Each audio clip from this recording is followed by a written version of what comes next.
창세기 1장 1절을 같이 찾도록 하겠습니다. 찾으셨으면 같이 읽도록 하겠습니다. 태초에 하나님이 천지를 창조하시니라. 아멘. 같이 기도하시겠습니다. 하나님 아버지, 감사를 드립니다. 오늘 창세전 언약으로 본 창조와 구원 이야기 창세기 1, 2, 3장 강해를 시작하게 하심을 감사드립니다.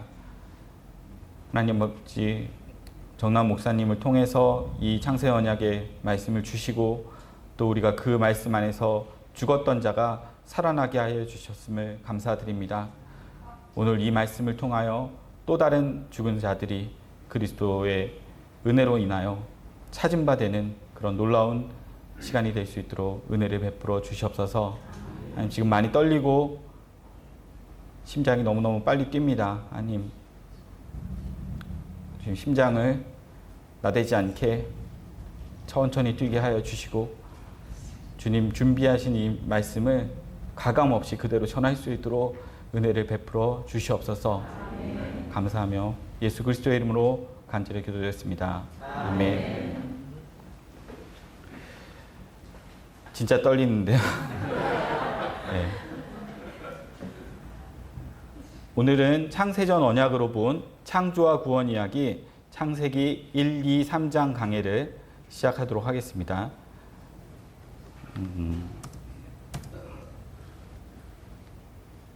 오늘은 1강 창세전 언약이라는 제목으로 같이 은혜를 나누도록 하겠습니다. 시작하기 전에 오늘 나누게 될 말씀은 정남원 목사님 블로그에 있는 내용을 지금 정리해서 이렇게 나누는 것이기 때문에 후에 그 내용들을 궁금하신 분들은 블로그를 참조하시면 되겠습니다. 같이 읽어보도록 하겠습니다. 창세기 1장 1절 말씀을 같이 읽어보도록 하겠습니다. 태초에 하나님이 천지를 창조하시니라. 아멘.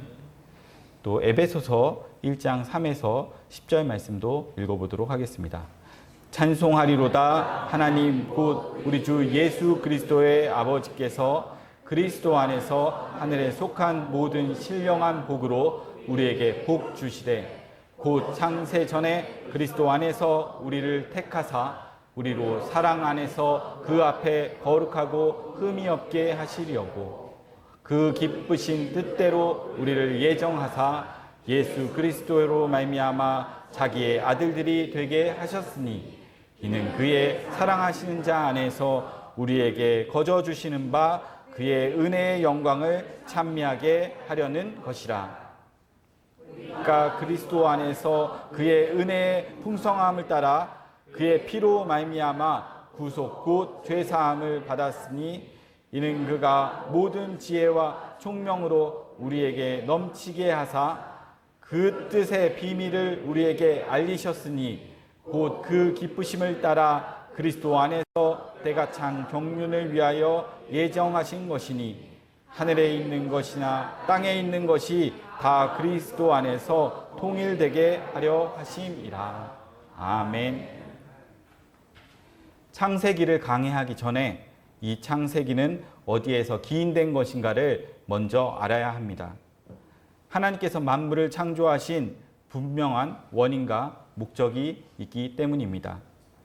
그래서 창세기를 있게 한 그 원인인 창세전 언약부터 먼저 알고자 합니다. 태초에 하나님이 천지를 창조하셨습니다. 이 말씀은 천지가 창조되기 이전에 하나님이 계셨다는 뜻입니다. 이 사실을 바울은 성령의 감동으로 보았습니다. 이 사실을 에베소서에서는 창세전 예정이라고 합니다. 예정이란 하나님의 의지이고 약속입니다. 그래서 창세전에 그 기쁘신 뜻대로 예정하셨기 때문에 우리는 창세전 언약이라고 말합니다. 창세전 1장 1절이 있기 전에 창세전 언약이 먼저 있었습니다. 그렇다면 창세기를 알기 전에 먼저 창세전 언약을 알아야 합니다. 그래야 앞으로 살펴볼 창세기 1, 2, 3장의 구조와 내용들을 올바르게 이해할 수 있습니다. 모든 일에는 원인이 있습니다. 그 원인을 알아가고자 하는 것이 창조를 있게 한 창세전의 언약 이야기인 것입니다. 창세전 언약은 모든 성경을 여는 키와 같습니다. 집을 짓기 위한 설계도와 같습니다. 창세전 언약을 이해하지 못하면 소경이, 코끼리, 다리 더듬기식으로 성경을 잘못 해석하게 됩니다. 성경은 하나의 이야기입니다. 창세전 언약이 예수 그리스도를 통한 자기 백성들을 구원하는 구속사를 말해줍니다. 그러므로 창세전 언약을 모르면 성경을 하나의 이야기로 보지 못하고 각각 단편적으로 해석하게 되고 마는 것입니다. 누가복음 24장 27절 말씀을 같이 읽어보도록 하겠습니다. 이에 모세와 및 모든 선지자의 글로 시작하여 모든 성경에 쓴 바 자기에 관한 것을 자세히 설명하시니라. 다음은 요한복음 5장 39절 말씀도 같이 읽어보시겠습니다. 너희가 성경에서 영생을 얻는 줄 생각하고 성경을 상고하거니와 이 성경이 곧 내게 대하여 증거하는 것이로다. 아멘. 모든 성경은 예수 그리스도에 관한 이야기입니다. 예수님께서는 친히 말씀하시길 모든 성경은 나에 대하여 말씀해 주고 있는 것이라고 하셨습니다. 즉 성경은 예수 그리스도에 관한 이야기라는 것입니다. 예수님은 엠마오로 내려가는 제자들에게 모든 성경 말씀을 친히 자신의 이야기로 풀어주셨습니다. 예수님의 말씀대로라면 성경 어디를 펴도 예수 그리스도에 관한 이야기로 해석되어야만 합니다. 모든 성경은 예수님께서 역사 속에서 창세전에 계획하신 언약을 이루어가는 이야기입니다. 그래서 모든 성경을 해석을 창세전 언약으로부터 풀어가야 하는 것입니다. 성경은 하나의 이야기입니다. 예수 그리스도에 관한 이야기, 예수 그리스도를 통한 자기 백성들의 구원 이야기, 예수 그리스도께서 역사 속에서 창세전 언약을 이뤄가는 이야기입니다. 성경은 이스라엘 민족의 역사적 사실을 기반으로 기록되었습니다. 이는 이스라엘이라는 한 민족을 통해서 하나님께서 자기 백성들을 어떻게 간섭하고 계신지를 말해주고자 하신 것입니다. 그래서 구약의 이스라엘을 예표적 민족 혹은 기능적 민족이라고 합니다. 표를 보시겠습니다. 구약의 육적 이스라엘은 신약의 영적 이스라엘을 예표하고 있습니다. 그런 의미에서 구약은 그림자라고 신약은 실상이라고 이야기합니다. 구약은 신약을 전제로 기록되었고 신약은 구약을 배경으로 기록되었습니다. 창세기는 창조 이야기를 통해 출애굽한 구약의 이스라엘에게 아브라함의 언약대로 구원하심을 말씀해 주시는 것입니다. 신약의 백성들에게는 예수 그리스도의 피의 새 언약대로 구원하심을 말씀해 주시는 것입니다. 그럼 이제 성경 창세기에서 어떻게 운을 떼는지 함께 살펴보겠습니다. 다시 말씀을 같이 보시겠습니다. 창세기 1장 1절 같이 읽으시겠습니다. 태초에 하나님이 천지를 창조하시니라. 아멘. 성경을 펴면 제일 먼저 하는 말이 태초에 하나님이 천지를 창조하시니라입니다. 하나님이 이 세상을 왜 창조하셨을까요? 어떤 목적이 있어서입니다. 아무런 이유와 목적 없이 창조하지는 않으셨을 것 아닙니까? 우리는 이 말씀 앞에 물어야 합니다. 천지를 왜 창조하셨습니까? 라고 성경 속에서 그 답을 찾아야 합니다. 그 답을 찾아야 나의 존재 이유와 목적을 알 수가 있습니다. 왜냐하면 나도 천지와 만물 속에 포함되어 있기 때문입니다. 인간은 피조물 중에서 유일하게 하나님의 형상으로 창조되어 하나님을 닮았습니다. 그래서 인간들에게 하나님의 속성이 담겨 있는데 그것이 창의성입니다. 인간의 창의성은 하나님의 창조성과 같은 것입니다. 하지만 창조와 창의는 다른 것이 있습니다. 표를 보시겠습니다. 하나님의 창조성은 말씀으로 이루어지는 데 비해 인간의 창의성은 지식, 과학, 기술 등으로 이루어집니다. 하나님의 창조성이 무에서 유로, 없음에서 있음으로 나아가는 데 비해 인간의 창의성은 유에서 유로, 있음에서 있음으로 변형시켜 나타나게 됩니다. 인간들은 하나님이 창조하신 것을 가지고 새로운 것을 만들어내는 일을 하는 것입니다. 창의성을 가진 인간들은 과학으로 인간들이 필요로 하는 것들을 만들어서 문명을 발달시켜 왔습니다. 물건이 만들어진 바탕에는 원인과 목적이 분명하게 있습니다. 여러분이 어떤 물건을 만든다고 생각해 보십시오. 아무런 이유 없이 물건을 만드시겠습니까? 다 필요해서 만드는 것입니다. 이처럼 우리가 무슨 일을 할 때는 분명한 이유가 있습니다. 피조물인 인간들이 이러할진데 하물며 인간을 창조하신 하나님이야 더욱 그러시겠죠. 하나님이 세상을 창조하신 것도 분명한 이유와 목적이 있는 것입니다. 창조라는 말 자체가 어떤 원인에 의한 결과로 나타났다는 뜻입니다. 그러므로 천지창조를 말하기 전에 그 원인을 추적하는 것이 우선시 되어야 합니다. 존재하게 된 그 배경을 알아야만 하는 것입니다. 하나님은 창조주이시고 우리는 피조물입니다. 창조주가 피조물을 만드셨습니다. 그런 피조물은 창조주에게 물어야 합니다.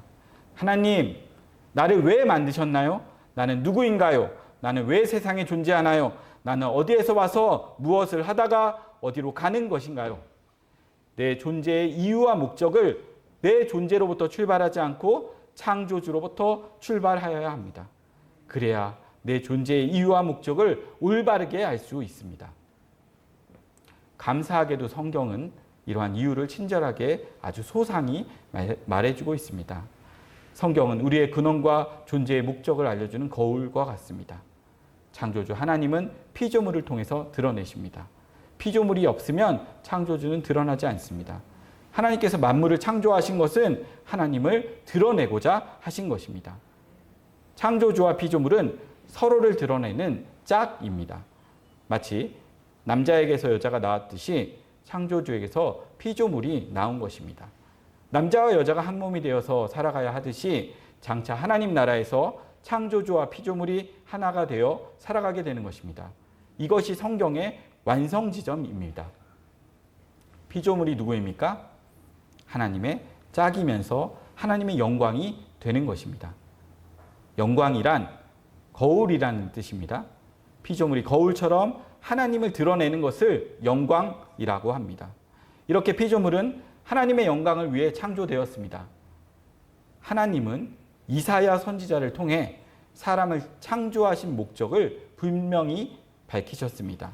함께 말씀을 통해 확인해 보겠습니다. 이사야 42장 8절 말씀 같이 읽어보시겠습니다. 나는 여호와니 이는 내 이름이라. 나는 내 영광을 다른 자에게 내 찬송을 우상에게 주지 아니하리라. 이사야 43장 21절 말씀도 같이 읽어보시겠습니다.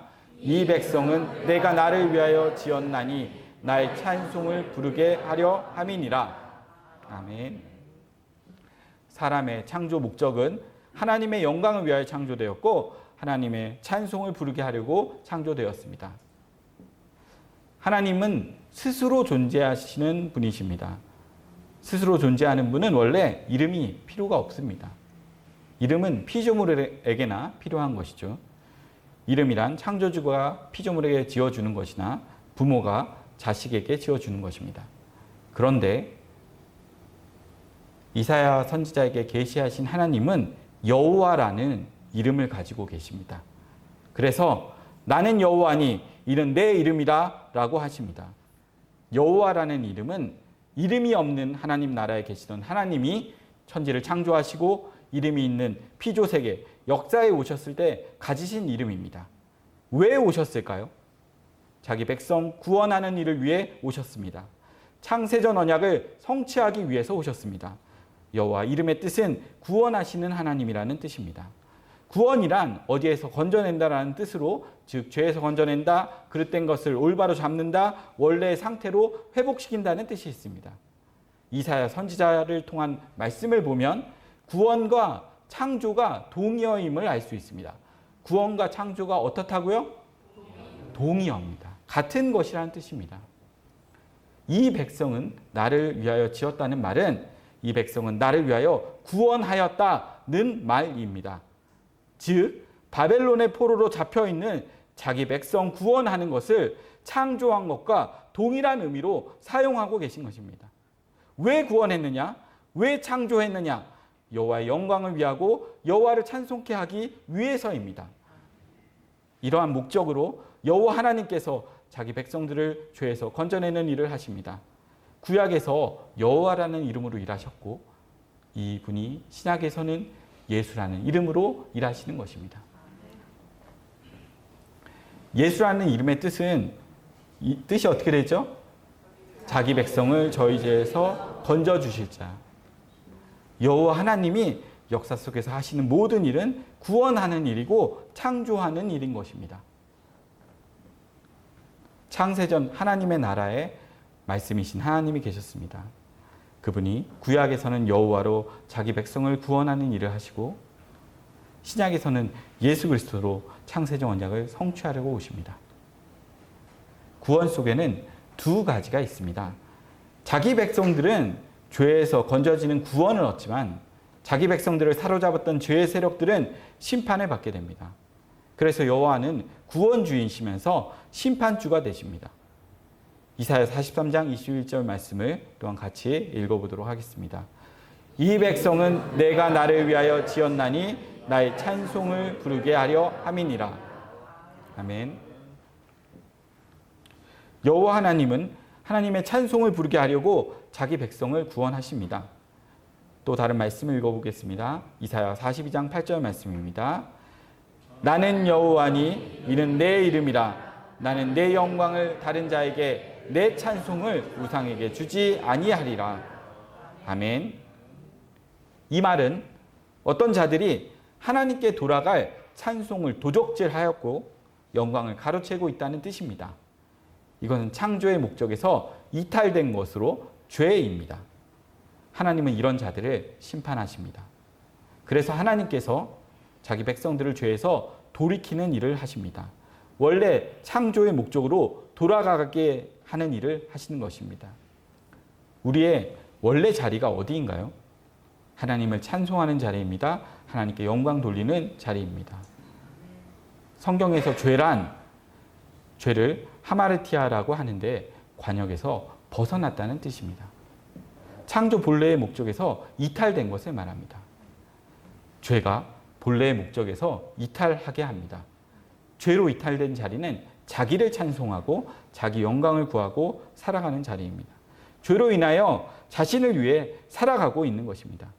피조물의 원래의 자리는 하나님을 찬송하고 하나님께 영광 돌리는 자리였는데 이제 변한 것입니다. 구원이 되려면 먼저 이탈됨이 있어야만 합니다.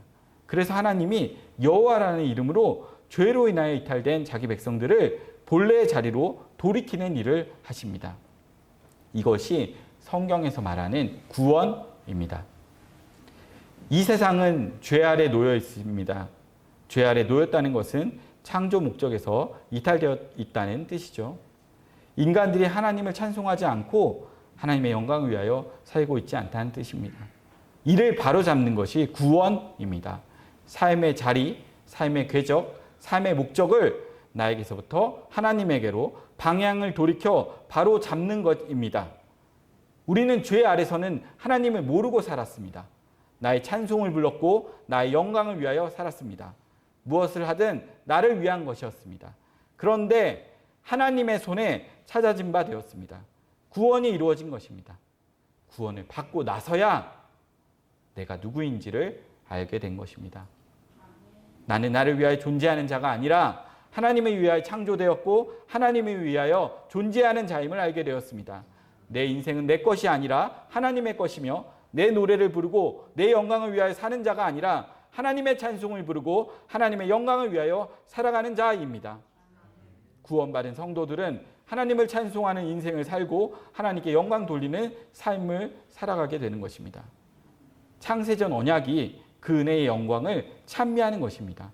창세전 언약에 의해 창조된 우리의 삶이 하나님을 찬양하고 하나님께 영광을 돌리는 삶인 것입니다. 하나님의 말씀 골로새서 1장 16절 말씀을 또 같이 읽어보시겠습니다.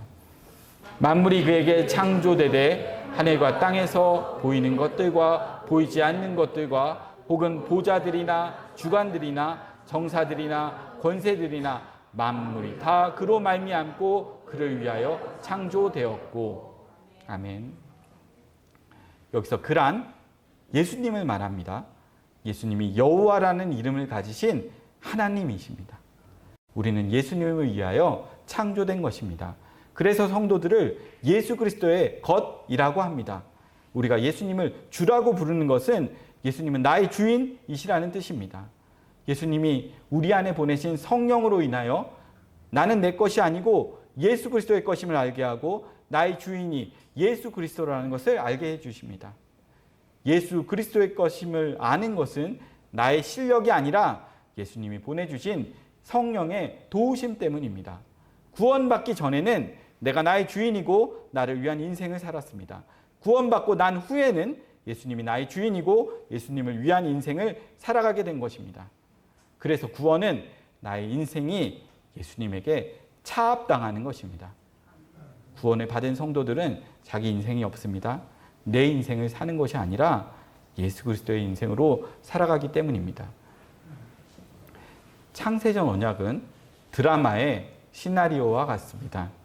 창조는 어떤 원인에 의한 것인데 그 원인이 바로 창세전 언약입니다.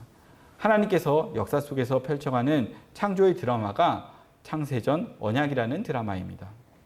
드라마로 비유하는 것은 드라마가 우연히 즉흥적으로 만들어지는 것이 아니라 사전에 철저히 검증된 시나리오에 의하여 만들어지기 때문입니다. 드라마에 출연하는 배우 하나하나에서부터 환경과 세트까지 시나리오에 적힌 대로 합니다. 배우들은 철저히 시나리오대로 연기하게 되는 것입니다. 반면 감독은 드라마 속에 일어나는 모든 것을 자기의 뜻대로 마음에 들 때까지 반복해서 연출해 나갑니다. 배우는 자기 생각을 가지고서는 그 감독의 뜻을 따라갈 수가 없습니다. 자기 생각을 가져서는 안 됩니다. 배우는 철저하게 감독의 생각을 가지고 연기해야 합니다. 그럴 때 감독이 기뻐하게 되는 것입니다. 창조 질서 속에서는 우연이란 없습니다. 모두가 하나님의 뜻으로 일어나는 필연적인 것입니다. 창세전에 다 계획된 것입니다. 하나님은 이 역사 속에서 창세전 언약 드라마를 찍고 있습니다. 역사 속 대하 드라마의 창세전 언약의 주인공은 예수 그리스도이십니다. 창세전 언약 대하 드라마에 캐스팅된 배우들은 바로 우리들입니다. 드라마에 출연하는 배우는 다 각자 맡은 역할들이 있습니다.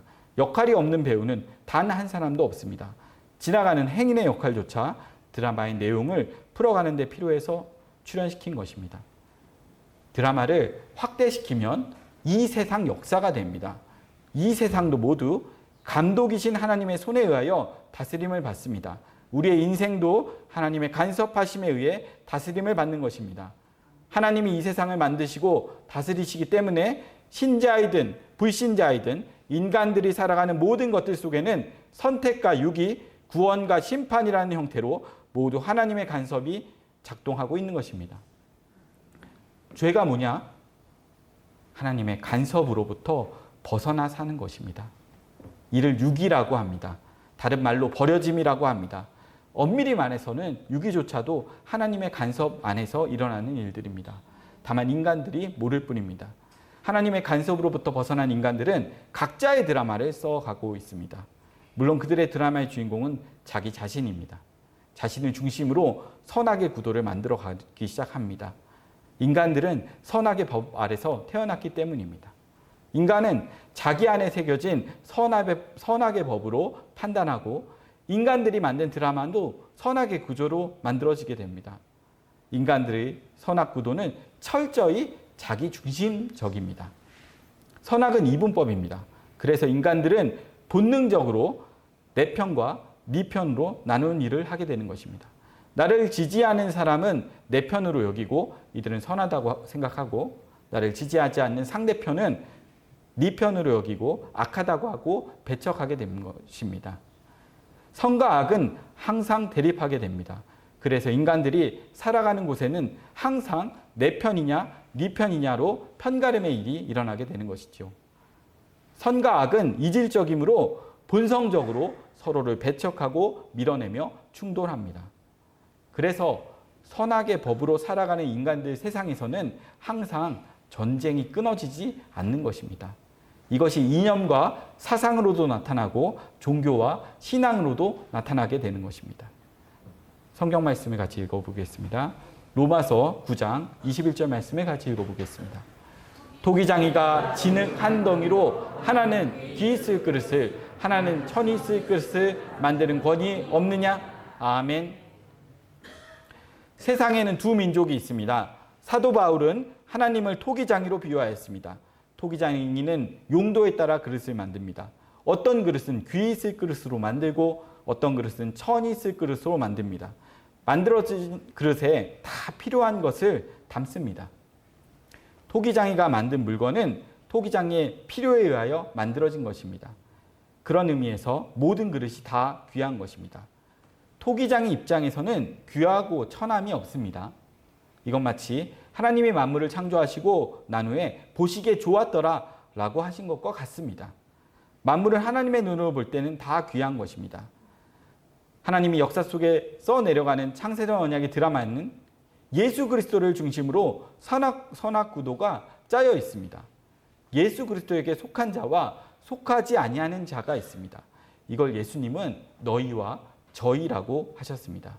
예수님 편에 서 있는 자는 너희이고 예수님의 반대편에 서 있는 자는 저희입니다. 예수에게 속한 자들은 선이고 예수의 반대편에 속한 자는 악입니다. 아담이라는 한 아버지 속에서 성질이 다른 두 민족이 태어납니다. 가인과 아벨입니다. 성질이 다르다는 것은 서로 하나 될 수 없다는 것입니다. 그러므로 두 민족 간에는 항상 다툼이 일어나게 되는 것입니다. 하나님이 만든 세상에도 천국과 지옥이 있습니다. 천국은 예쁜 그릇들과 같은 성도들이 가고 지옥은 쓰레기와 같은 자들이 가게 됩니다. 하나님 입장에서는 천국도 지옥도 다 필요한 것입니다. 그런데 그릇 입장에서 보면 차별을 느끼게 됩니다. 자기하고 다름의 그릇을 보면 시기하게 되는 것입니다. 이게 죄입니다.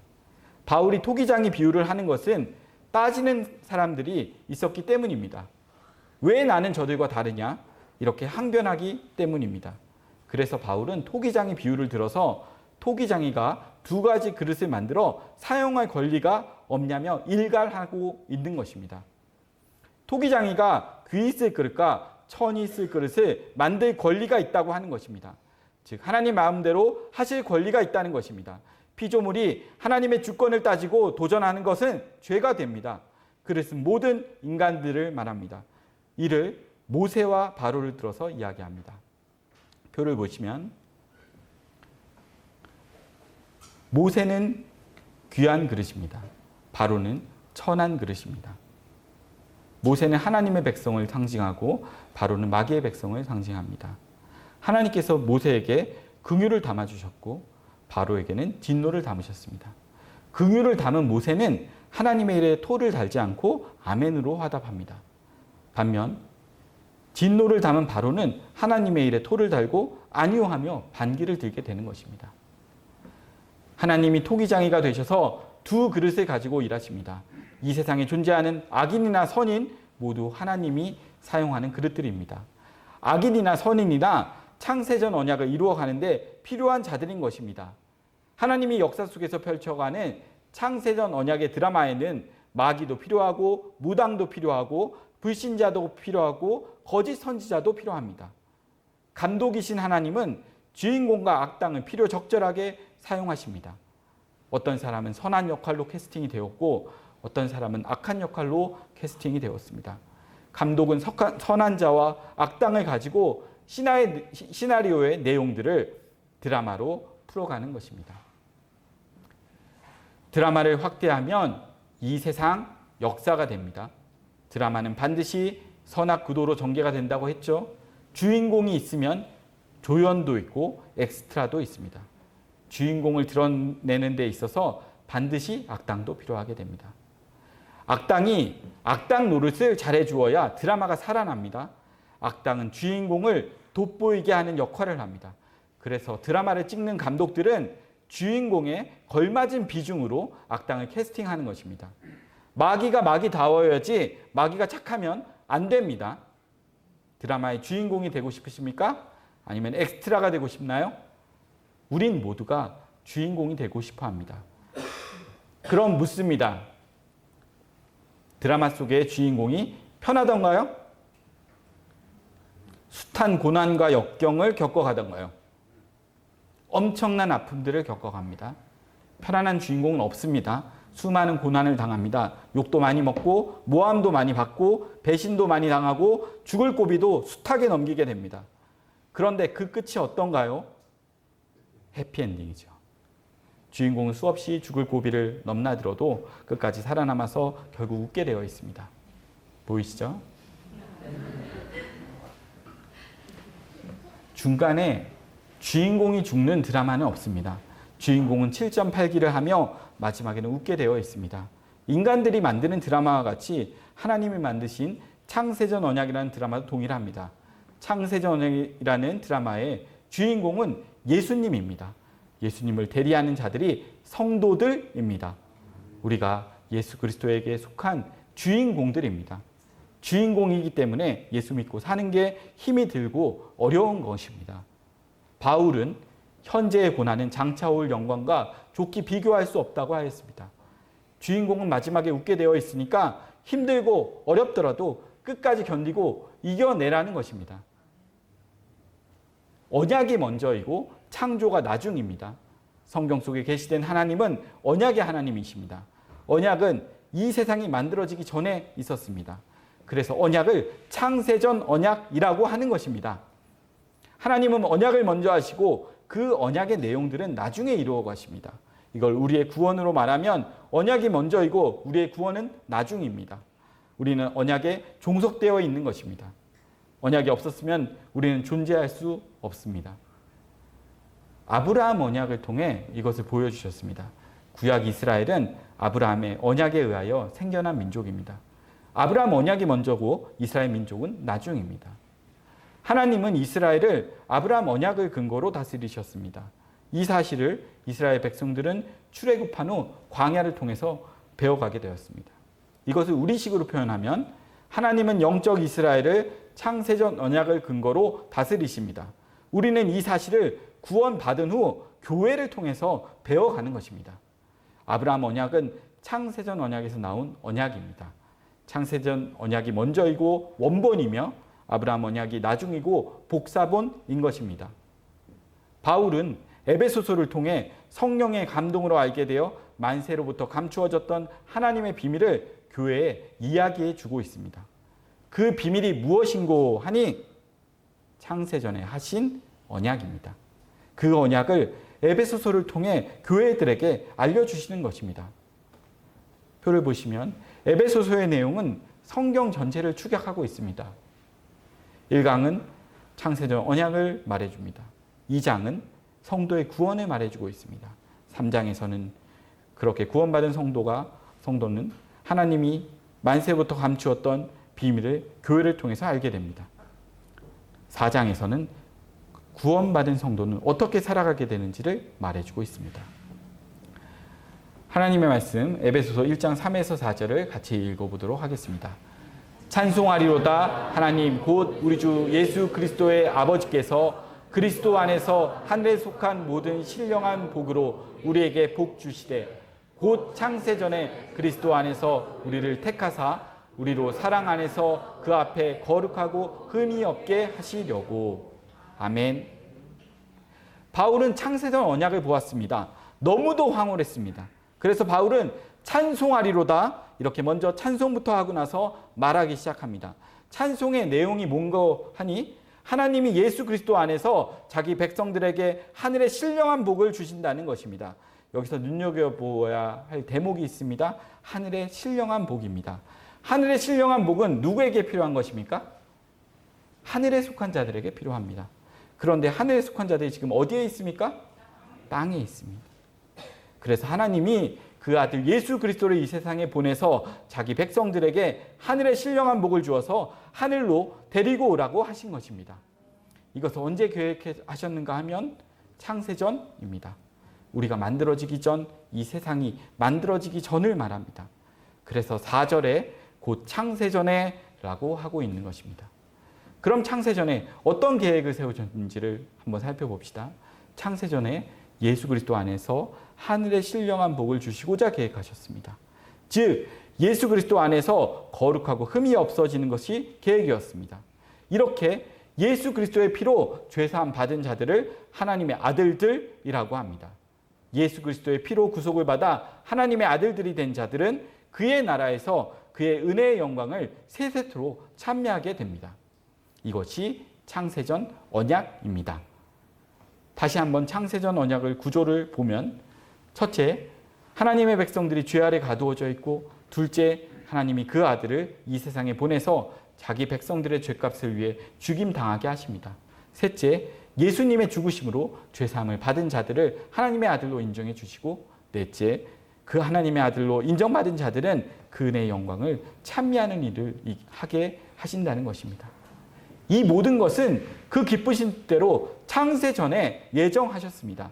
창세전 언약은 자기 백성들이 먼저 죄 아래서 태어나고 나중에 예수 그리스도의 피로 구원을 받고 구원받은 자들이 하나님의 아들이 되어서 그의 나라에서 그 은혜의 영광을 세세토록 찬미하는 것입니다.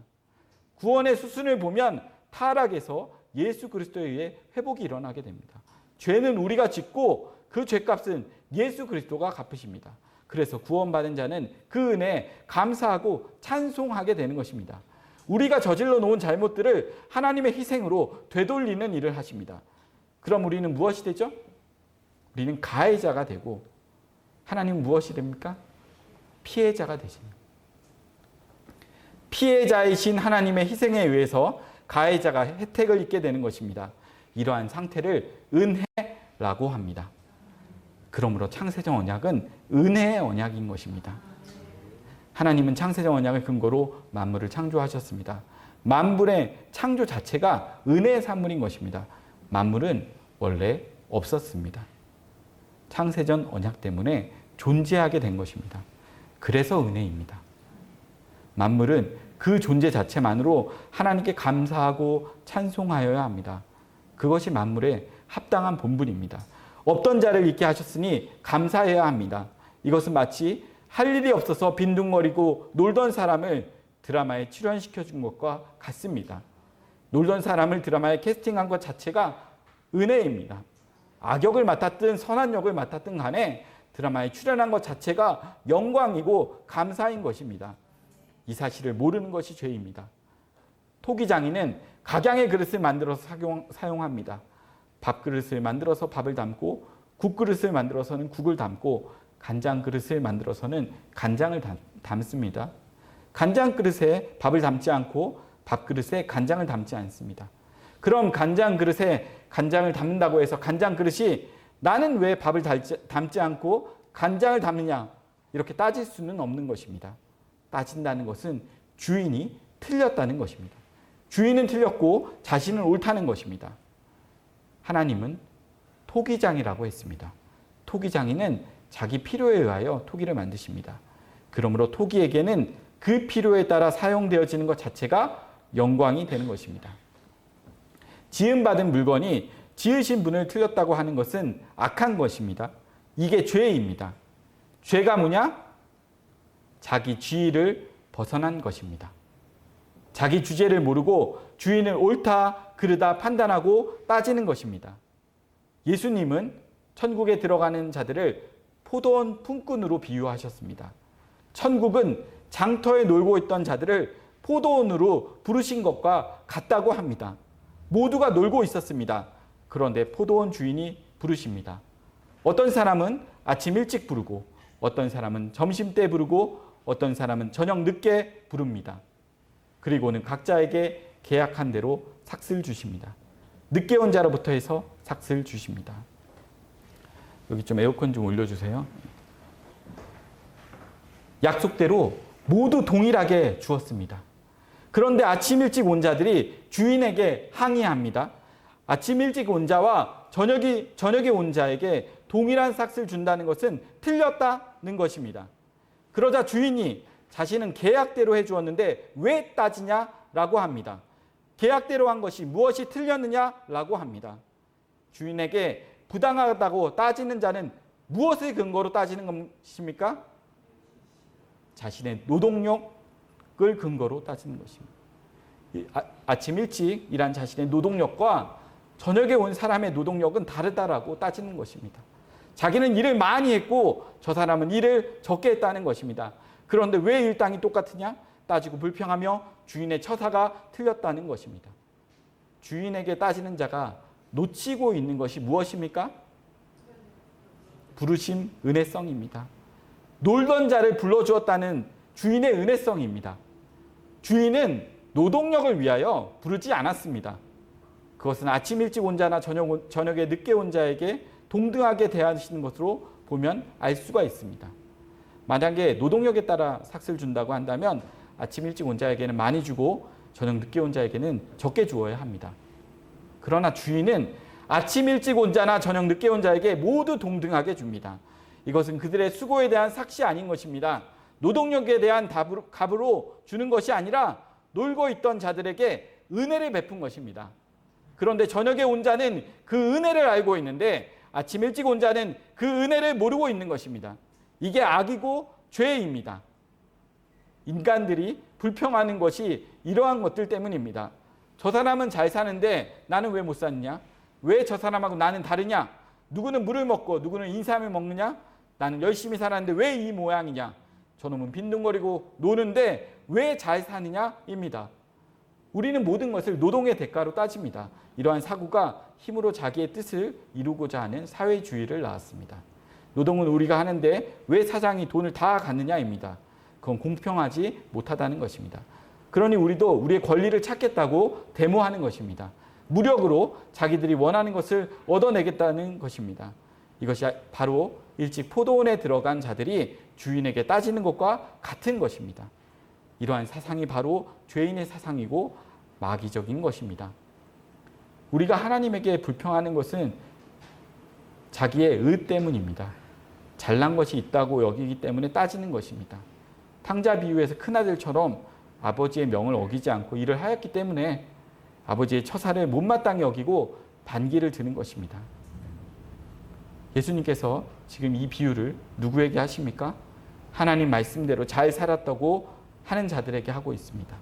스스로 신앙생활 잘한다고 하는 자들에게 하고 있습니다. 아침 일찍 들어가서 일한 자들은 바리새인들을 상징하고 저녁 늦게 들어간 자들은 세리와 창기들을 뜻합니다. 세리와 창기들은 이방인들을 상징합니다. 성경 말씀 누가복음 18장 9절에서 14절 말씀을 같이 읽어보시겠습니다. 또 자기를 의롭다고 믿고 다른 사람을 멸시하는 자들에게 이 비유로 말씀하시되 두 사람이 기도하러 성전에 올라가니 하나는 바리새인이요 하나는 세리라. 바리새인은 서로 따로 기도하여 이르되 하나님이여 나는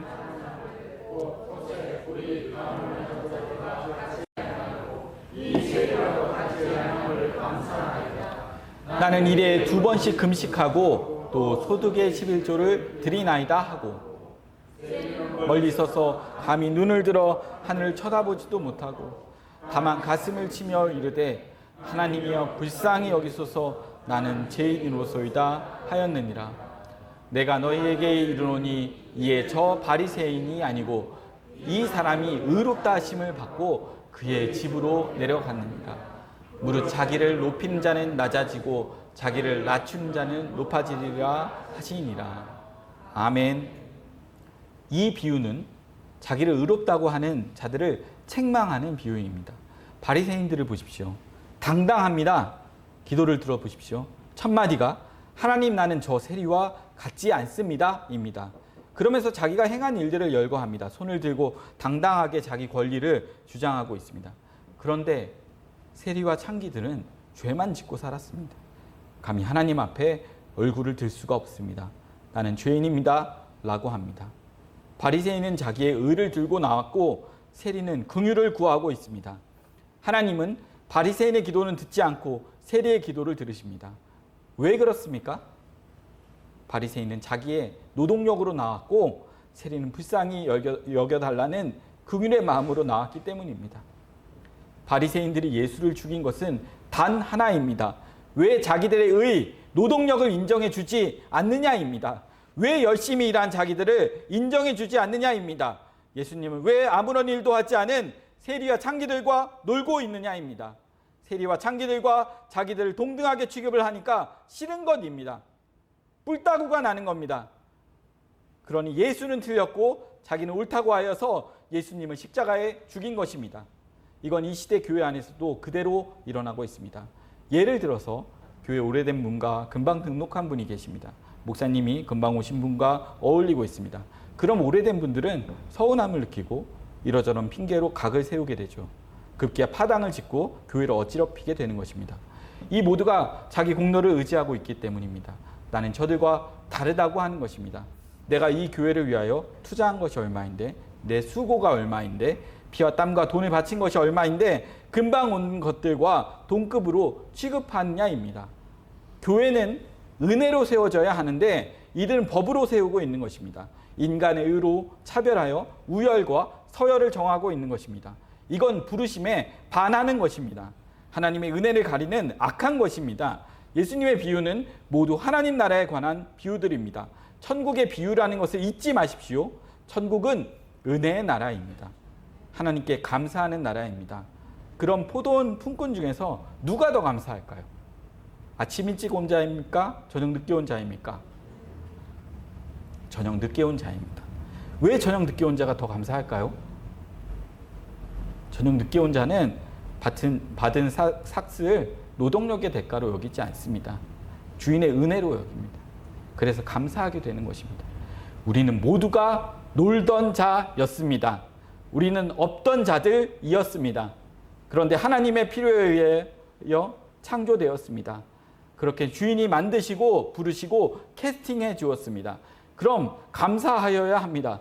내 배역이 왜 이러느냐고 따질 문제가 아닙니다. 따진다는 것은 주인이 틀렸다고 지적질하는 것입니다. 그래서 주인은 따지고 지적질하는 그놈들은 지옥으로 보내는 것입니다.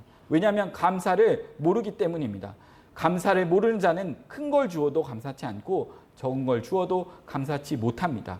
이런 자는 천국에 넣어 주어도 감사치 못합니다. 거기서도 불평합니다.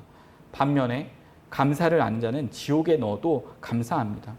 성도들은 고난과 환난이라는 지옥 같은 환경에서도 감사합니다. 왜냐하면 자신들이 사는 것 자체가 하나님의 은혜임을 알기 때문입니다. 바울과 실라가 복음을 전하다가 지하 감옥에서 애매의 고난을 받으면서도 하나님께 기도하고 찬송을 부를 수 있었던 것은 자신들이 당한 모든 일들이 하나님께서 자기 몸에 예수 그리스도의 흔적을 새기는 일들임을 알았기 때문입니다. 바울은 자신이 받은 고난은 모두가 주께서 자기 몸에 그리스도의 흔적을 새기는 일을 하신다고 간증하였습니다. 은혜를 아는 자는 있어도 감사하고 없어도 감사합니다. 많아도 감사하고 적어도 감사를 합니다. 크고 작음이나 높고 낮음으로 따지지 않습니다. 구원해 주신 그 은혜 하나만으로도 감사하게 됩니다. 신자는 범사 속에서 감사하는 자이고 불신자는 범사 속에 불평하는 자입니다. 동일한 환경 속에서도 감사하는 자와 불평하는 자가 일어나는 것입니다. 은혜로 사는 자는 감사하고 법으로 사는 자는 불평합니다. 유유상종입니다. 조폭들은 조폭들끼리 있어야 편안하고 행복합니다. 하나님은 감사하는 자들은 감사하는 자들끼리 살게 하시고 불평하는 자들은 불평하는 자들끼리 살게 하십니다. 감사하는 자들이 살아가는 곳을 천국이라고 하고 불평하는 자들이 살아가는 곳을 지옥이라고 합니다. 천국과 지옥은 자기에게 맞는 곳으로 판단됩니다. 예를 들어서 지금 에어컨을 틀어서 좀 시원해지니까 저는 좋지만 또 몇몇 분들은 추워하시는 분들이 있습니다. 추위를 좋아하는 사람을 더운 곳에 두면 그곳을 지옥이라고 하고 반대로 더위를 좋아하는 사람을 추운 곳에 두면 그곳을 지옥이라고 합니다. 추위를 좋아하는 사람은 추운 곳이 천국이고 더위를 좋아하는 사람은 더운 곳이 천국입니다. 그래서 하나님은 각 사람에게 합당한 곳으로 들여보내시는 것입니다. 지옥이 좋은 사람은 지옥으로 보내고 천국이 좋은 사람은 천국으로 보내십니다. 그래서 하나님은 천국에 사는 자들에게나 지옥에 사는 자들 모두에게 자비로우신 하나님이 되는 것입니다. 부자와 거지 나사로 비유를 보십시오. 지옥에 있는 부자에게도 자비로운 하나님이시고 천국에 있는 거지 나사로에게도 자비로운 하나님입니다. 그래서 성경은 하나님을 자비로운 아버지, 선하신 분이라고 하는 것입니다. 사람들은 좋은 환경과 나쁜 환경이 있다고 생각합니다. 그래서 좋은 환경을 달라고 합니다. 그러나 분명한 것은 그 속에 탐심으로 가득한 사람은 좋은 환경을 주어도 불평하게 되어 있습니다. 돈 많다고 행복한 것이 아니고 돈이 없다고 불행한 것이 아닙니다. 행복과 불행은 외부의 조건에 의하여 나타나는 것이 아닙니다. 그 사람의 본성에 의한 것입니다. 긍휼의 그릇으로 지음을 받은 성도는 어떤 환경에서도 감사하고, 진노의 그릇으로 지음을 받은 사람은 좋은 환경에서도 불평하게 되어 있습니다. 쌓은 선에서 감사를 토해내고 쌓은 악에서 불평을 토해내게 되어 있습니다. 속에 선이 쌓여 있으면 감사가 나오고, 죄송합니다. 실수가 좀 있어.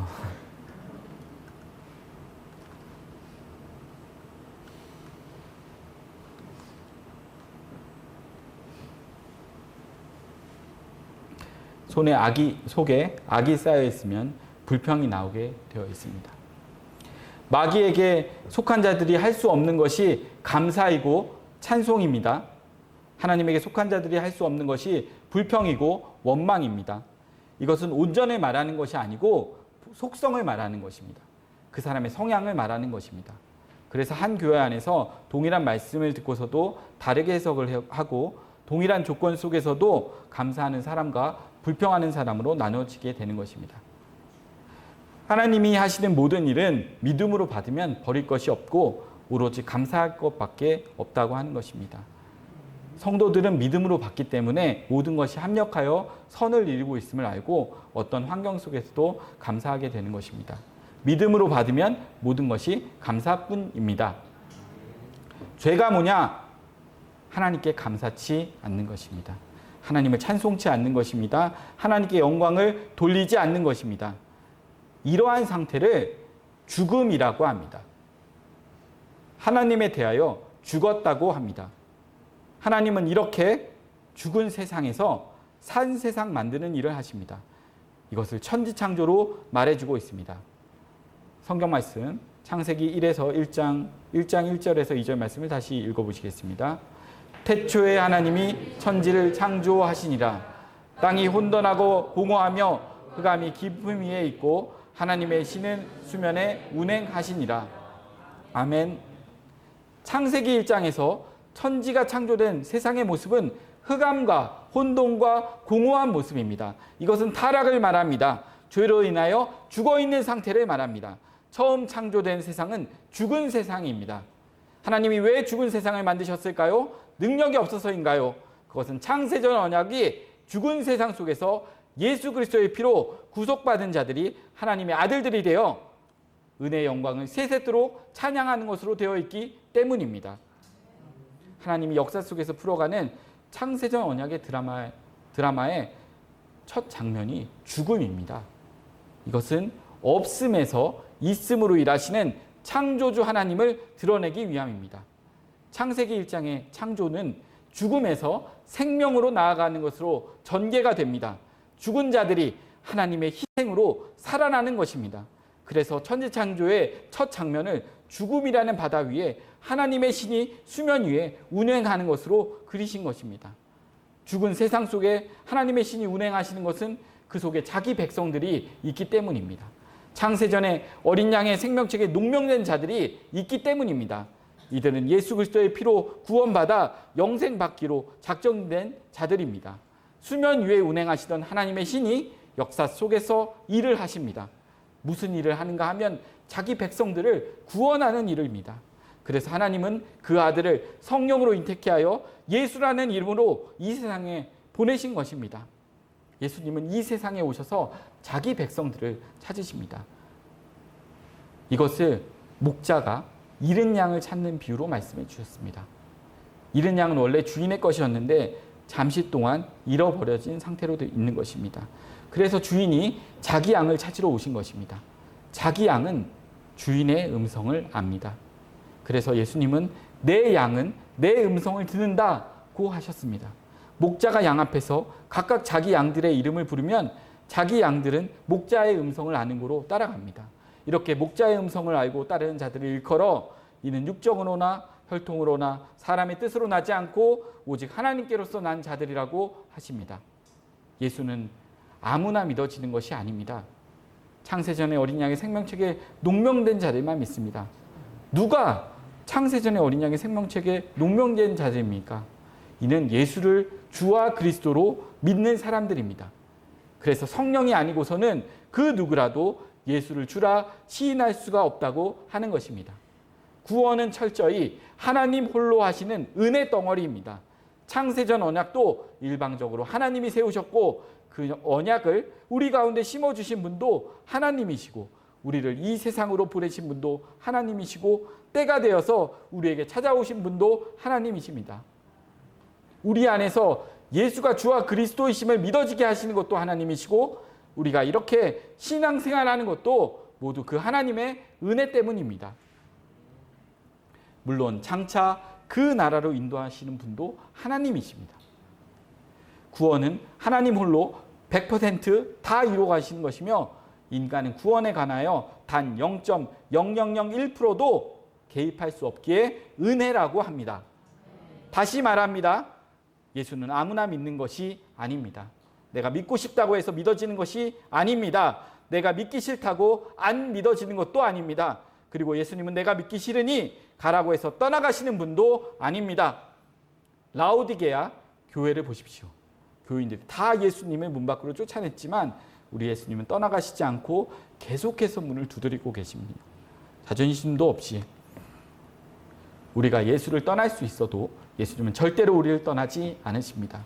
예수님께서 이루신 구원을 끝까지 지켜내십니다. 그래서 우리의 구원은 실패될 수 없는 것입니다. 그 은혜가 오늘도 우리를 지키고 있습니다. 성경 말씀 로마서 8장 29절에 34절 같이 읽어보시겠습니다. 저를 돕는 의미로 좀 크게 읽어봐 주시기 바랍니다. 하나님이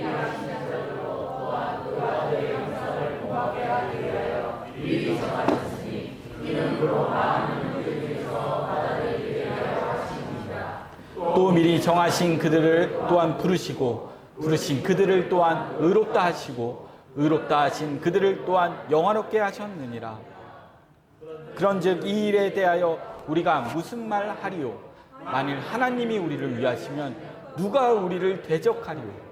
자기 아들을 아끼지 아니하시고 우리 모든 사람을 위하여 내어주신 이가 어찌 그 아들과 함께 모든 것을 우리에게 은사로 주지 아니하시겠느뇨?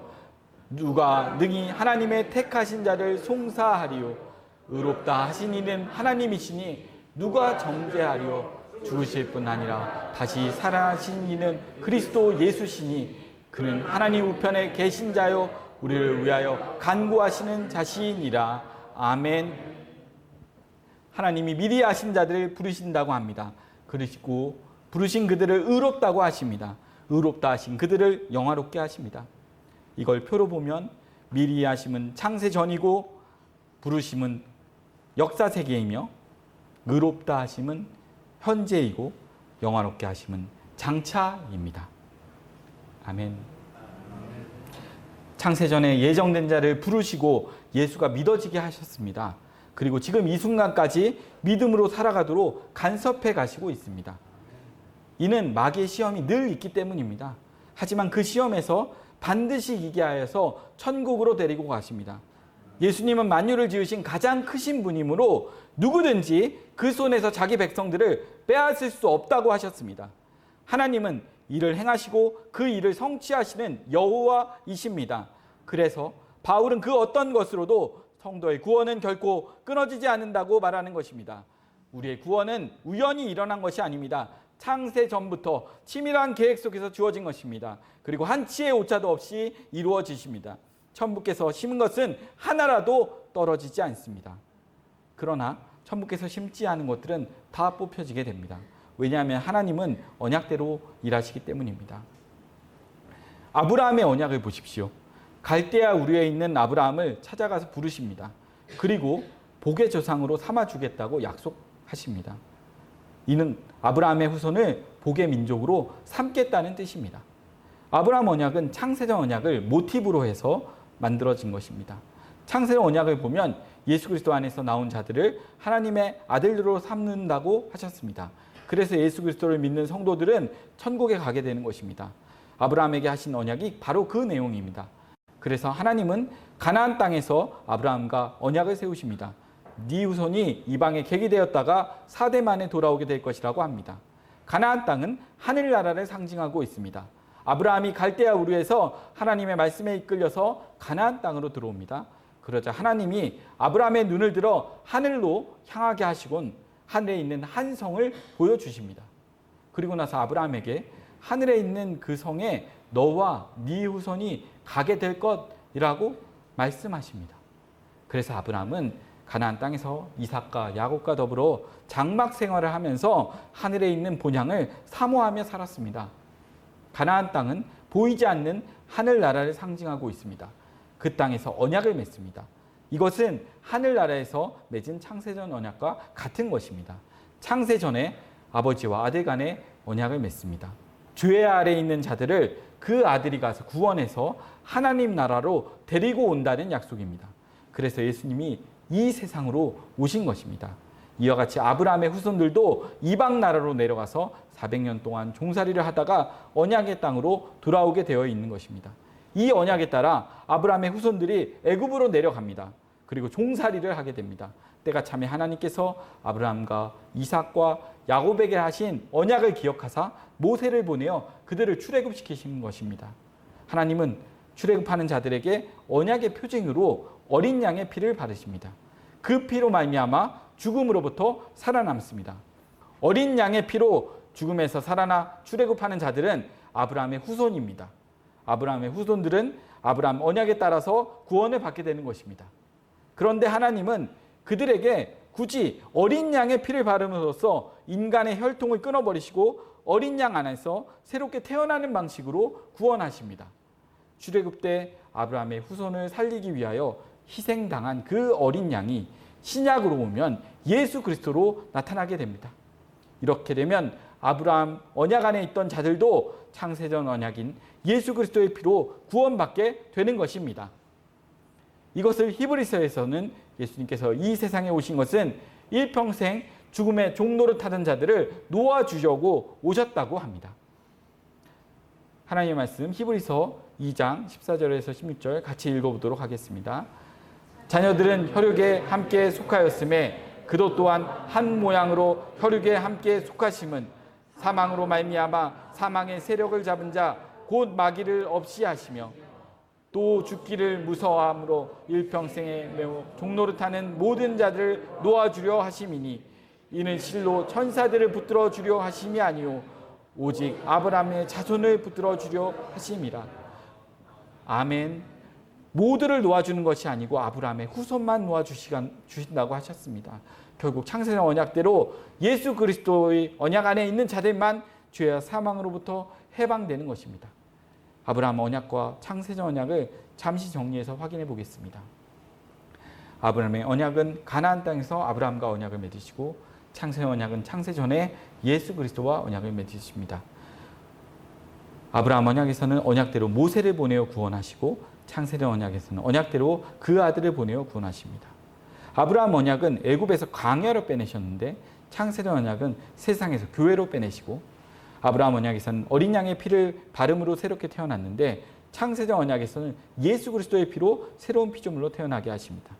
아브라함의 언약에서는 언약대로 약속한 가나안 땅으로 인도하시고 창세전 언약에서는 언약대로 약속하신 하나님 나라로 인도하십니다. 아브라함 언약에서는 언약대로 아브라함 후손만 놓아주시는데 창세전 언약에서는 언약대로 어린 양의 생명책에 농명된 자들만 죄와 사망으로부터 구원하시는 것으로 되어 있습니다. 창세전 언약 속에는 두 언약이 있습니다. 죄 아래 가둬지는 언약과 죄에서 건져지는 언약이 있습니다. 이것은 에덴 동산에서는 두 과실로 나타났습니다. 먹으면 죽는 과실과 먹으면 영생하는 과실입니다. 두 과실은 두 언약을 상징하고 있습니다. 옛 언약과 새 언약입니다. 옛 언약은 율법으로서 죄 아래 가두는 언약이고 새 언약은 은혜로서 죄에서 건짐받는 언약입니다. 옛 언약은 짐승의 피로 죄사함을 받는 것이지만 새 언약은 예수 그리스도의 피로 죄사함 받는 것입니다. 창세전 언약은 예수 그리스도의 피로 죄사함 받는 것으로 되어 있습니다. 옛 언약 아래서 드려진 짐승의 피는 장차 예수 그리스도께서 흘리실 피를 예표합니다. 그래서 히브리서에서는 짐승의 제사로는 온전케 하지 못하고 다만 죄를 기억나게 하는 것이라고 합니다. 히브리서 10장 1에서 7절 말씀을 같이 읽도록 하겠습니다. 큰 소리를 읽어주십시오. 율법은 장차 오는 좋은 일의 그림자요 참 형상이 아니므로 해마다 늘 드리는 바 같은 제사로는 나오는 자들을 언제든지 온전케 할 수 없느니라. 그렇지 아니하면 섬기는 자들이 단번에 정결케 되어 다시 죄를 깨닫는 일이 없으리니 어찌 드리는 일을 그치지 아니하였으리요. 그러나 이 제사들은 해마다 죄를 생각하게 하는 것이 있나니 이는 황소와 염소의 피가 능히 죄를 없이 하지 못함이라. 그러므로 세상에 임하실 때에 갈았을 때 하나님이 제사와 예물을 원치 아니하시고 오직 나를 위하여 한 몸을 예비하셨도다. 전체로 번제함과 속죄되는 기뻐하지 아니하시나니 이에 내가 말하기를 하나님이여 보시옵소서 두 마리 책에 나를 가리켜 기록한 것과 같이 하나님의 뜻을 행하러 왔나이다 하시니라. 아멘. 율법은 장차 오는 좋은 일의 그림자입니다. 참 형상이 아닙니다. 율법 아래서 드려지는 제사는 참 제사가 아니고 참을 보여주는 그림자인 것입니다. 그래서 율법 아래서 드려지는 짐승의 제사로는 온전케 되지 않는다고 하는 것입니다. 온전케 되는 제사는 한 몸으로 드려지는 제사입니다. 그래서 예수님이 오셔서 아버지에게 두루마리 책에 기록이 된 한 몸이 왔다고 합니다. 이는 예수님이 창세전에 약속하신 그 몸이라는 것입니다. 그래서 하나님은 그 아들의 피를 힘입고 나오는 자들을 구원하시는 것입니다. 두 언약 속에는 두 의가 있습니다. 옛 언약 속에는 율법으로 난 의가 있고 새 언약 속에는 예수 그리스도를 믿는 믿음으로 난 의가 있습니다. 율법으로 난 의를 붙잡으면 죽고 예수 그리스도를 믿음으로 난 의를 붙잡으면 삽니다. 율법으로 난 의는 짐승의 제사로 난 의이고 믿음으로 난 의는 예수 그리스도의 피 흘리심으로 난 의입니다. 바울은 다메섹 이전에는 율법으로 난 의를 붙잡고 살았습니다. 율법으로 난 의로 죽이는 일을 하였습니다. 그런데 다메섹에서 예수님을 만나고 난 후에는 율법으로 난 의를 버리고 예수 그리스도를 믿는 믿음의 의로 살았습니다. 예수 그리스도의 의로 살리는 일을 하였습니다. 바울은 율법 외에 한 의가 나타났다고 가는 곳마다 외칩니다. 자기 동족들에게 하나님께서 율법 외에 한 의를 주셨는데 예수 그리스도로 난 의라고 합니다. 예수 그리스도로 난 의만이 살 길이라고 합니다. 다메섹에서 예수님을 만나고 난 후 바울의 눈에서 비늘이 떨어졌습니다. 그동안 바울의 눈에는 율법의 비늘이 씌어져 있었던 것입니다. 그래서 율법의 의로 남을 판단하고 죽이는 일을 하면서 그것이 하나님이 기뻐하는 일이라고 생각하였습니다. 그런데 예수님을 만나고 난 후에 눈에 비늘이 떨어지고 나니까 율법 아래 있는 것은 하나님과 원수된다는 것을 알았습니다. 그래서 자기가 율법 아래 있을 때는 그리스도의 원수로 행하였다고 합니다. 죄인 중에 괴수라고 합니다. 눈에 비늘이 떨어지고 나니까 비로소 창세전 언약이 보이는 것입니다. 그동안 짐승의 피로 가려졌던 눈에 비늘이 떨어지니까 짐승의 피 뒤에 예수 그리스도의 피가 있는 것이 보여진 것입니다. 짐승의 피는 가짜이고 예수 그리스도의 피가 진짜임을 알게 된 것입니다. 율법의 의는 그림자이지 실상이 아니라고 합니다. 실상은 예수 그리스도의 의라고 합니다. 하나님은 창세전에 이미 예수 그리스도의 의로 구원하시기로 약속하셨다고 합니다. 그러니 창세전 언약인 예수 그리스도의 피로 맺은 새 언약 안으로 돌아오라고 합니다. 애끓는 심정으로 돌아오라고 외칩니다. 회개하라고 합니다. 회개란 돌이키는 것입니다.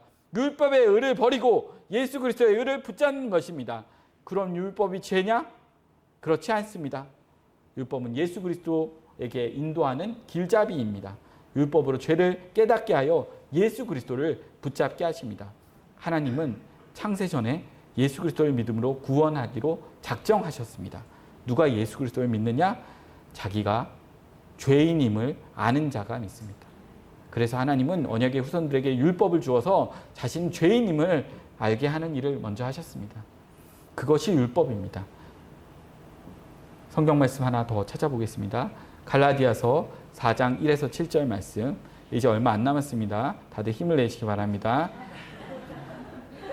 내가 또 말하노니 유업을 이을 자가 모든 것의 주인이나 어렸을 동안에 종과 다름이 없어서 그 아버지의 정한 때까지 후견인과 청지기 아래 있나니 이와 같이 우리도 어렸을 때 이 세상 초등 학문 아래 있어서 종노릇하였더니 때가 참에 하나님이 그 아들을 보내사 여자에게서 나게 하시고 율법 아래 나게 하신 것은 율법 아래 있는 자들을 속량하시고 우리로 아들의 명분을 얻게 하려 하심이라. 너희가 아들인 고로 하나님이 그 아들의 영을 우리 마음 가운데 보내사 아바 아버지라 부르게 하셨느니라. 그러므로 네가 이후로는 종이 아니요 아들이니 아들이면 하나님으로 말미암아 유업을 이을 자니라. 아멘. 유업을 이을 자는 아들입니다. 그런데 하나님께서 정한 때까지 종으로 두셨다고 합니다. 가둔 것은 빼내기 위함입니다. 그래서 우리는 정한 때까지 율법 아래서 종노릇하였던 것입니다. 율법의 의로 구원을 이루고자 하였습니다. 그러나 율법으로는 구원을 이룰 수 없다는 것을 절감하게 하십니다. 이를 정한 때까지 겪게 됩니다. 그러다가 하나님께서 그 아들을 보내서 율법 아래서 속량케 해 주십니다. 이게 바울의 다메섹 사건입니다. 모든 성도에게는 이 다메섹 사건이 일어나게 되어 있습니다. 이것을 성령으로 거듭난다고 합니다. 하나님께서 창세전에 어린 양의 생명책에 농명이 된 아들들에게 그 아들의 영을 보내서 종에서 아들의 자리로 옮겨주십니다. 이를 율법에서 은혜로 옮겨짐을 당하였다고 합니다. 율법은 죽이는 것이고 은혜는 살리는 것입니다. 율법 아래에 있는 자는 종이고 은혜 아래에 있는 자는 아들입니다. 종은 유업이 없습니다. 유업은 오직 아들에게만 주어집니다. 하나님은 율법 아래에 있는 자들은 법으로 대하시고 은혜 아래에 있는 자에게는 은혜로 대하십니다. 율법에서 은혜 아래로 옮겨진 자는 더 이상 율법 아래서 종노릇하지 않습니다. 예수 그리스도의 의로 율법의 요구로부터 자유하게 살아갑니다. 결코 정죄함이 없이 살아갑니다. 하나님은 이렇게 율법으로부터 자유한 자들에게 하나님 나라를 유업으로 주십니다. 그 나라에서 그 은혜의 영광을 세세토록 찬미하는 일을 하게 됩니다. 이 일을 역사 속에 교회에서 미리 맛보기로 주셨습니다. 교회는 천국을 모형하고 있습니다. 엿새 동안 세상에 살다가 일곱째 날에 교회로 모이는 것은 장차 이 세상을 떠나 천국에서 모이는 것을 미리 맛보기로 주실 것입니다. 교회는 미래 천국을 미리 맛보기로 주신 현재 천국입니다. 교회는 어린 양의 피로 구원받은 자들이 모여서 그 은혜의 영광을 찬미하는 곳입니다. 연습하는 것은 실전이 있기 때문입니다. 국가대표가 아닌 자를 태릉 선수촌에 입소시키지 않습니다. 선수촌에 입소된 것은 국가대표로 뽑혔기 때문입니다. 우리가 교회로 부르심을 입은 것은 국가대표로 선발된 것과도 같습니다. 선수촌은 빈둥거리고 놀라고 입소시킨 것이 아닙니다. 실전을 훈련하는 곳입니다. 교회는 아무나 오는 곳이 아닙니다. 하나님의 부르심으로 선택을 입은 자들만이 올 수 있는 곳입니다. 교회에서 미래의 천국을 현재로 누리셔야 합니다. 그 은혜의 영광을 찬미하는 일을 하셔야 합니다. 기쁨과 감사함으로 하셔야 합니다. 연습은 실전처럼, 실전은 연습처럼. 이제 창세전 언약의 끝날이 다가오고 있습니다. 예수 그리스도께서 재림하여서 예수 그리스도의 안에서 살아가는 성도들을 천국으로 인도할 날이 멀지 않았습니다. 창세전 언약의 마지막 수순인 하나님 나라에서 그의 은혜의 영광을 찬미하는 날이 눈앞으로 한 발자국씩 성큼성큼 다가오고 있습니다. 그러므로 그 나라를 소망하면서 잘 이겨내십시오. 이기는 자들은 그 나라를 유업으로 받게 됩니다. 아무나 이기지 못합니다. 오직 창세전에 영생 주시기로 작정되어 어린 양의 생명책에 농명된 자들에게만 주어집니다. 미리 아신 자를 부르시고 부르신 자를 의롭다 하시고 의롭다 하신 자를 영화롭게 하셨느니라. 아멘. 같이 기도하시겠습니다. 하나님 아버지 감사합니다. 오늘 이렇게 주님의 귀한 말씀을 나누는 은혜를 베풀어 주심을 감사합니다. 이 말씀이 그저 듣는데 그치지 않게 하시고 우리의 신비의 판에 새겨져서 우리의 삶이 변화되고 주님을 따라가는 말씀이 되도록 생명이 되도록 인도하여 주시옵소서. 감사합니다. 예수 그리스도의 이름으로 기도드렸습니다. 아멘. 찬송